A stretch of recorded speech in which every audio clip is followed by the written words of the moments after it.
Il s'agit de ne tolérer aucun blocage.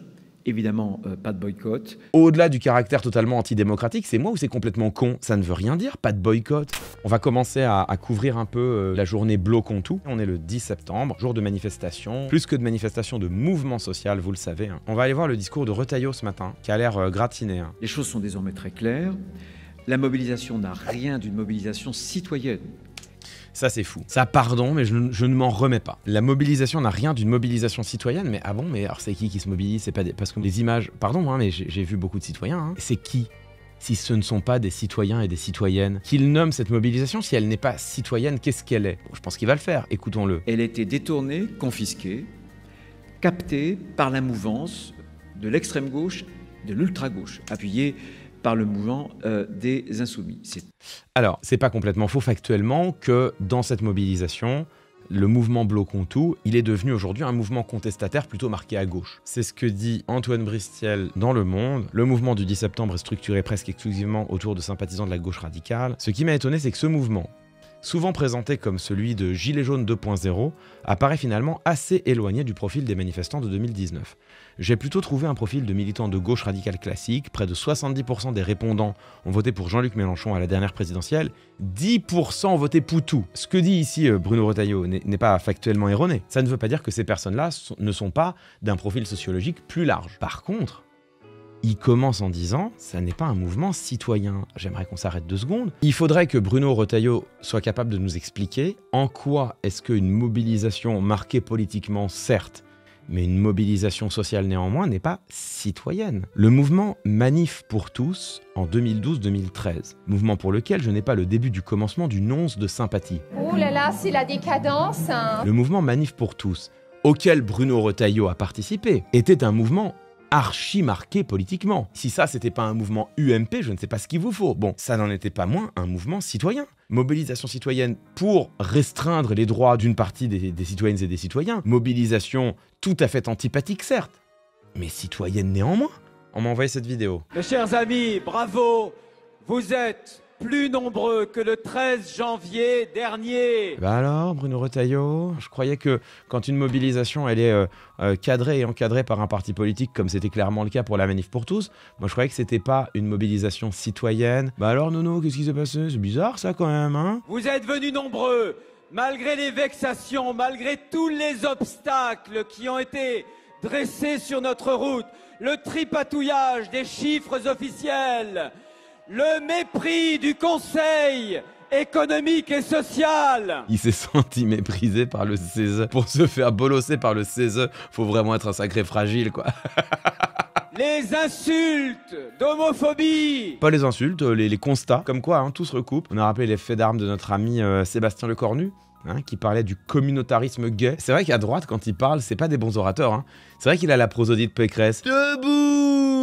Je sais pas qui est le coach en rhétorique de l'UMP, mais il est pas bon. On ne bâillonne pas le peuple français. Ah bah tiens, bah alors là c'est le peuple français là du coup. À l'époque, Bruno Retailleau, ça le dérangeait pas trop de considérer qu'un mouvement social soutenu, voire encadré par un parti politique, c'était bien un mouvement citoyen. Encore une fois, c'est une tactique rhétorique tout à fait volontaire. Ça permet de réduire le mouvement Bloquons tout à ses marges. Au soutien de la France Insoumise, soutien réel, mais c'est oublier que le mouvement ne part pas du tout de la France Insoumise. Et puis surtout, réduire le mouvement Bloquons tout, qui on l'a vu, est bien un mouvement citoyen. Il y a bien des dizaines de milliers de personnes dans la rue qui manifestent paisiblement. C'est réduire ce mouvement à ces micro-épisodes de dégradation de biens, de vandalisme qui ont lieu ici et là sur le territoire. On peut le déplorer. Par contre, ce qu'on ne peut pas faire, c'est réduire le mouvement à cela.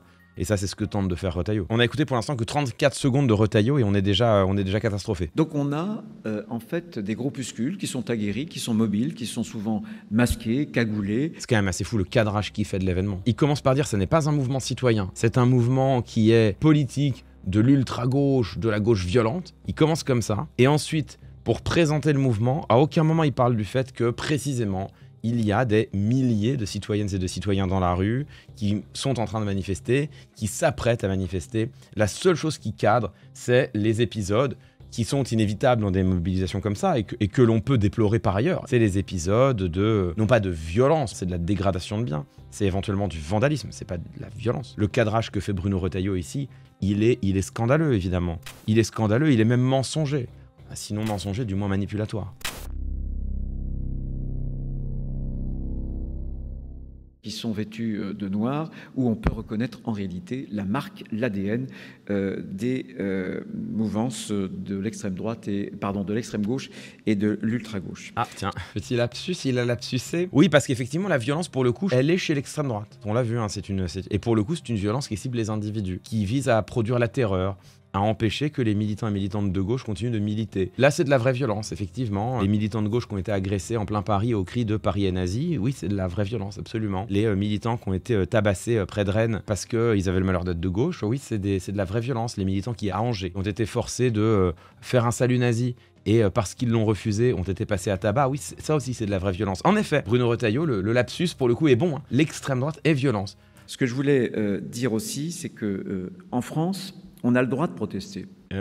Oui, et donc pourquoi est-ce qu'il y a des gens qui ont été dégagés de places où ils étaient réunis pacifiquement pour protester? Pourquoi est-ce qu'on a vu même une députée de Daniel Simonet se faire dégager d'un café? Ah, c'est vrai qu'il y a le mais, c'est vrai qu'on entend le mais arriver. On a le droit de se mobiliser, à la condition de respecter la loi. Il nous a fait un à la condition. À la condition, évidemment, de ne pas entraver les Français, cette France des honnêtes gens, qui veut pouvoir se déplacer. Ah non, Bruno, pas du tout. On a le droit de faire grève dans les transports, et tant pis si la France des honnêtes gens, elle a du mal à aller au travail. Alors, on peut le déplorer, on peut sympathiser, on sait que ça emmerde tout le monde, mais par contre, on a le droit de cesser le travail, Bruno, y compris si ça a pour conséquence de perturber les transports. Quant à bloquer les routes, c'est vrai qu'on n'a pas le droit. Je m'étonne. Alors, c'était pas Bruno Retailleau, c'était Gérald Darmanin. J'ai envie de dire potato. Je m'étonne qu'à l'époque où les agriculteurs ont bloqué les routes, les agriculteurs qui, bien sûr, comme chacun sait, sont des honnêtes gens dans l'esprit de Bruno Retailleau.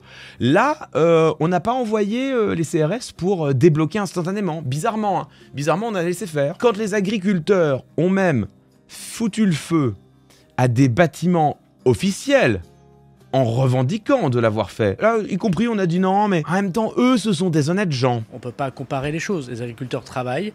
Et lorsqu'ils ont envie de démontrer qu'ils ont des revendications, le gouvernement est à l'écoute, le Premier ministre fera des annonces demain, il faut les entendre. On ne répond pas à la souffrance en envoyant des CRS. Il s'agit de ne tolérer aucun blocage, évidemment pas de boycott. Pardon ? Il s'agit de ne tolérer aucun blocage.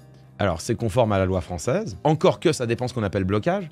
Si c'est simplement de la sécession de travail, une grève en somme, et que cette grève a pour conséquence un blocage, c'est le droit de grève qui s'exerce, peu importe ses conséquences. Après, s'il s'agit de bloquer les routes, c'est autre chose. Mais alors, attention. Évidemment, pas de boycott. Pas de boycott? Au-delà du caractère totalement antidémocratique, c'est moi ou c'est complètement con? Ça ne veut rien dire, pas de boycott. Tu vas forcer les gens à consommer, toi. Si le gars est aussi fasciste qu'idiot, alors là, on est vraiment dans la merde. Dès lors qu'il y a des rocades, dès lors qu'il y en a eu qui ont été bloquées, elles ont été débloquées au moment où je vous parle. Ah non, il précisera pas. Évidemment, pas de boycott. Peut-être qu'il voulait dire. Mais bon, dans ce cas, c'est pas le bon mot. Après, on va pas demander non plus à Bruno Retailleau d'être précis sur les mobilisations sociales, et on sent que c'est pas trop son univers. Peut-être qu'il veut dire pas d'action de piraterie. Quesaco, les actions de piraterie, c'est le fait de non pas bloquer un service public, mais s'arranger pour le rendre gratuit. C'est assez peu utilisé en France. Ça l'est de temps en temps. C'était le cas des Gilets jaunes et des péages. Effectivement, c'est ce que les Gilets jaunes ont fait avec les péages, les opérations péage ouvert. C'est illégal, non. Ah oui, bien sûr, c'est illégal. C'est un mouvement social. Après, un mouvement social, ça met un peu le bazar. La démocratie, elle vit aussi sur le fait que, en démocratie, les gens ils ont le droit de râler. Quand les gens râlent, c'est un peu bruyant. C'est parfois à la frontière de la légalité. C'est la contestation, ça dure un temps.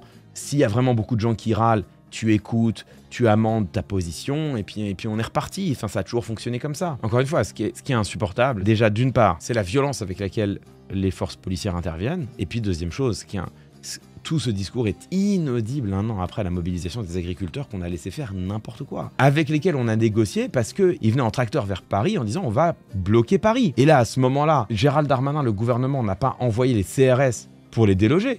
Ils ont négocié. Il y a une rupture de l'égalité devant la loi, qui est une rupture du principe même d'état de droit qui est insupportable. Je voudrais vraiment, moi, condamner ces élus qui, malheureusement, portent parfois... Et souvent, puisqu'ils sont des députés, l'écharpe tricolore, et qui pour autant, sur les réseaux, ont des mots d'ordre qui sont des mots d'ordre d'appel à l'insurrection. Non, qui sont des mots d'ordre d'appel à la manifestation. À partir du moment où ces députés, tu commences à dire qu'ils appellent à l'insurrection, et que donc, si c'est le cas, ils peuvent être considérés comme des factieux, et donc traités comme des personnes qui appellent à la sortie de la démocratie, il n'y a plus aucun garde-fou. Et j'aimerais quand même faire le parallèle avec ce qui s'est passé aux États-Unis. to the Capitol.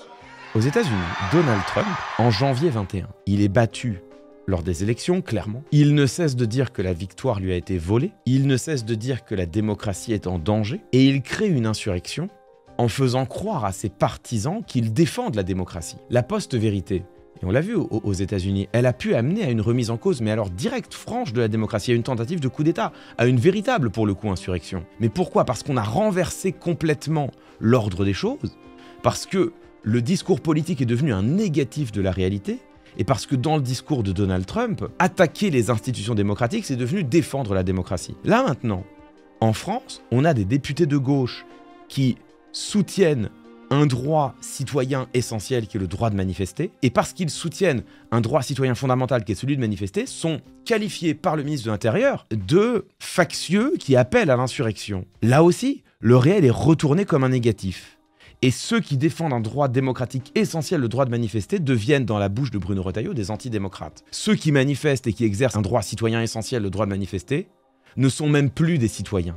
La mobilisation n'est même plus citoyenne. Et bien sûr, ceux qui appellent à l'insurrection, tu peux les frapper avec toute la dureté et la brutalité de la loi et des forces de l'ordre. On les encercle et après on les tape. La pente sur laquelle s'engage Bruno Retailleau ici, c'est une pente qui mène, mais alors, directement vers l'autoritarisme. C'est cette rhétorique-là qui, aux États-Unis, a mené à une tentative de coup d'État en janvier 21, qui, l'année suivante, a mené le Brésil, via Jair Bolsonaro, à une tentative de coup d'État également, avec exactement la même mécanique, où Jair Bolsonaro, prétendant que l'élection perdue était une élection volée, a amené ses partisans à attaquer la démocratie en pensant la défendre. Eh bien, on retrouve exactement la même mécanique là maintenant dans la bouche du ministre de l'Intérieur. Alors pour l'instant, ça va, il est que ministre de l'Intérieur. Mais qu'est-ce qui se passerait si cet homme-là devenait président de la République?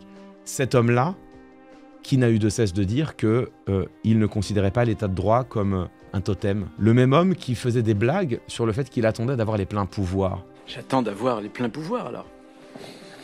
Et le même homme qui, aujourd'hui, qualifie une mobilisation sociale de mobilisation non citoyenne, retire le caractère citoyen à celles et ceux qui manifestent. Qu'est-ce qu'il adviendrait de celles et ceux qui manifestent et de celles et ceux qui appellent à la manifestation si Bruno Retailleau était président de la République? Je voudrais vraiment saluer leur courage. Et il y a quelque chose qui me frappe. D'un côté, il y a cette France du courage, celle de ces hommes, de ces femmes en bleu. Et de l'autre côté, la France du sabotage. C'est vraiment très grave. Enfin, là, vous le voyez. Enfin, je veux dire, l'opposition frontale entre les forces de l'ordre, qui sont les honnêtes gens, les gens en noir qui veulent casser, tuer, qui sont les ennemis de la République, et rien au milieu, rien au milieu. Quand on écoute Bruno Retailleau, il n'y a aucun citoyen qui manifeste. Il n'y a aucun citoyen ou aucune citoyenne qui n'est dans la rue aujourd'hui. Il n'y a que des casseurs. Enfin, dans son discours, les citoyennes et les citoyens ont disparu. Ils disparaissent des énumérations, ils n'en parlent jamais. Mais au-delà de disparaître des énumérations, explicitement, il nie leur existence. Il dit que ce n'est pas un mouvement citoyen. Donc ça veut dire que, si je tire le fil, pour Bruno Retailleau, toutes les personnes qui sont dans la rue aujourd'hui sont des casseurs et des casseuses. Sont des personnes qui sont là en noir pour blesser les forces de l'ordre et qui doivent donc être traitées comme telles. La rhétorique de Bruno Retailleau, c'est la rhétorique de Donald Trump, qui vise à assimiler tous les manifestants à des insurgés. Toutes les personnes présentes pour protester à des factieux et qui peuvent donc être traitées comme telles. Si Bruno Retailleau devient président de la République, le droit de manifester n'existe plus en France. Protéger nos concitoyens, y compris pour celles et ceux d'entre eux qui voudront manifester leur colère s'ils le souhaitent dans la journée. Il y a une mention des citoyens à la toute fin. Et je voudrais appeler les uns et les autres à leur responsabilité, puisque ces groupuscules les plus violents vont tenter de s'infiltrer, de suivre la mobilisation un peu plus populaire qui pourrait être... Oh putain. Un peu plus populaire, elle est citoyenne, Bruno. C'est une mobilisation citoyenne. Quand il s'agit de qualifier des manifestations, dont lui-même dit qu'il s'agit de cortèges, qu'il s'agit de manifestations classiques, il nous explique que c'est un peu plus populaire. Sous-entendu, bon, oui, il y a un ou deux citoyens là-dedans, le reste sont des casseurs. Il l'a dit, Bruno Retailleau, au moment où il a défini sa France des honnêtes gens, il nous a dit... C'est une France de la décence, comme disait George Orwell. C'est une France de ceux qui ne manifestent pas. Pour Bruno Retailleau, dès lors que tu manifestes, tu ne fais plus partie des honnêtes gens, tu peux donc être traité comme... le contraire, des insurgés, des fauteurs de troubles, des auteurs de violence, que sais-je encore. Il l'a dit. On les tape. C'est la première fois d'ailleurs, c'est intéressant, que Bruno Retailleau doit faire face à une journée de manifestation. Ce discours, il est important de l'écouter, de le décrypter, parce qu'on ne l'a jamais eu encore dans la bouche de Retailleau. Ce type de déclaration, on les a eu avec Darmanin, avant avec Castaner, mais c'est la première fois que Bruno Retailleau est confronté à une journée de manifestation, lui-même qui a dit les honnêtes gens ne manifestent pas, on se rend compte là, on comprend, on réalise que ça n'était pas qu'un slogan, que ça n'était pas qu'une manière de parler, que quand il dit les honnêtes gens ne manifestent pas, pour Bruno Retailleau, les Françaises et les Français qui manifestent, ils sont, dans leur grande majorité, des gens en noir, des fauteurs de troubles, des vandales, des auteurs de violences, des barbares peut-être, et ils concèdent à peine, que parmi ces manifestants, il puisse y avoir des cortèges qui seraient peut-être un peu plus populaires. Il ne les appelle même pas citoyens. Pour Bruno Retailleau, la manifestation n'est pas légitime. Pour Bruno Retailleau, dans son esprit, mais aussi dans son discours, la manifestation est une tentative de déstabilisation des institutions. C'est exactement ce que tu dis, ce que tu prétends, ce que tu organises quand tu veux t'arroger le droit de réprimer le plus brutalement possible les manifestations. Et tu t'arroges le droit de réprimer le plus brutalement possible les manifestations quand ce que tu veux faire, de facto, c'est sortir de la démocratie. La pente, non pas autoritaire, la pente fasciste, elle est même pas claire, elle est explicite. Le fascisme en France n'est plus aux portes du pouvoir, il est au gouvernement. Là, il ne l'est plus. Ça m'étonnerait qu'il n'y revienne pas sous le gouvernement de Lecornu. Le fascisme en France est au gouvernement.